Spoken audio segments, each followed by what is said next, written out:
ತನ್ನಿಂತಾನಾಗೆ ಅಡಿಯ ಭಾಗ ಒಡೆದಿರ್ತದೆ. ಆ ಟೈಮಲ್ಲಿ ಇದು ತಿನ್ಲಿಕ್ಕೆ ತುಂಬ ಟೇಸ್ಟ್ ಇದು. ನಾವೇ ಬಿಡಿಸಿ ತಿನ್ಲಿಕ್ಕೆ ಹೋದರೆ ಸ್ವಲ್ಪ ಕಹಿ ಬರ್ತದೆ, ಇಲ್ಲಾಂದರೆ ಸ್ವೀಟಾಗಿ ಬರ್ತದೆ.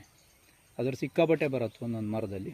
ಇದರೊಳಗಡೆ ಕಂಪ್ಲೀಟ್ ನಮ್ಮ ಕಿತ್ತಲೆ ಇಂಥದ್ದು ತೋಳೆಗಳು ಬರುತ್ತಲ್ಲ, ಆ ಥರ ತೋಳೆ ಇರುತ್ತೆ.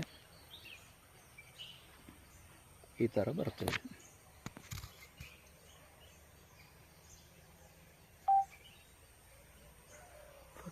ಈಗ ಹಣ್ಣಾಗಿಲ್ಲ ಅಂದರೆ ಕಹಿ ಬರುತ್ತೆ ಇದು. ಚಪ್ಪೆ ಹುಳಿ.